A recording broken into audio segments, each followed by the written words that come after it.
এক ছিল জঙ্গলের ভেতর এক বোকা শিয়াল। তার নাম ছিল লালু। লালু দেখতে যেমন সুন্দর, বুদ্ধিতে ছিল তেমনই গড়পড়তা, বরং একটু কম। অন্য শিয়ালরা যেখানে বুদ্ধি খাটিয়ে শিকার ধরত, লালু সব সময়ই ভুল করে বসত। তবু সে ভাবত, আমি তো একদিন জঙ্গলে সেরা শিয়াল হব। একদিন লালু খুব ক্ষুধার্ত, পেট চোঁচো করছে। সে গাছের নিচে হাঁটছে আর ভাবছে কিছু খেতে পারলেই হয়। হঠাৎ তার চোখে পড়ল একটি গাছে ঝুলছে লাল লাল আঙুরের মতো ফল। ফলগুলো দেখতে এত সুন্দর যে লালুর জিভে পানি এসে গেল।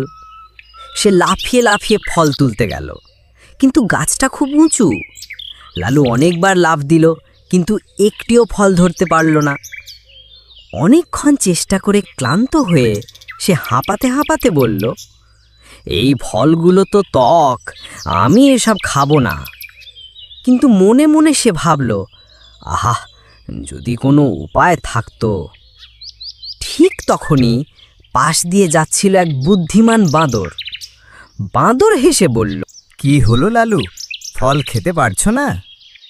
লালু গম্ভীর হয়ে বলল, না না, আমি এসব টক ফল খাবো না।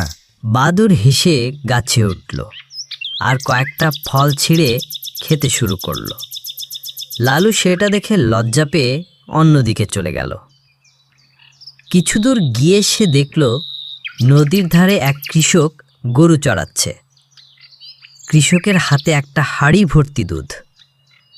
লালু ভাবল, দুধটা পেলেই আজকের ক্ষুধা মিটবে। সে ধীরে ধীরে কৃষকের কাছে গিয়ে বলল, দাদা, আপনার গরুর পেছনে একটা বাঘ লুকিয়ে আছে। কৃষক ভয় পেয়ে গরুর দিকে দৌড় দিল।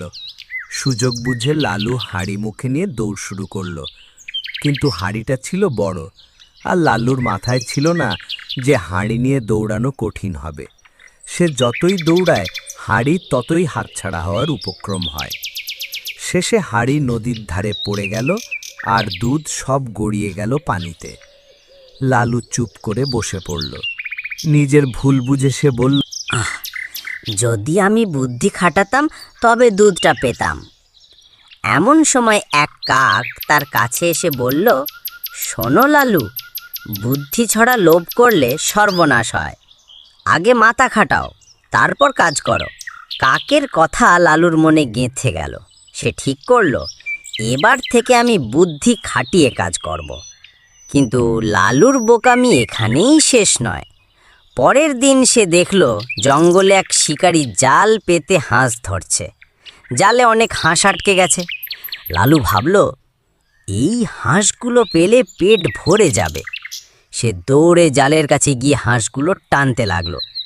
ঠিক তখনই শিকারী ফিরে এলো। লালু পালাতে চাইল, কিন্তু তার পা জালে আটকে গেল। শিকারী তাকে ধরে ফেলল।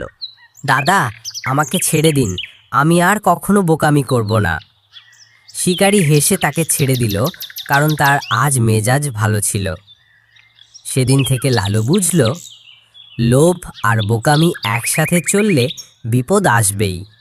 সে সিদ্ধান্ত নিল, বুদ্ধি খাটিয়ে ধৈর্য ধরে নিজের খাবার জোগাড় করবে। নৈতিক শিক্ষা: লোভে পা দিলে সর্বনাশ হয়, বুদ্ধি আর ধৈর্য থাকলে জীবন সহজ হয়।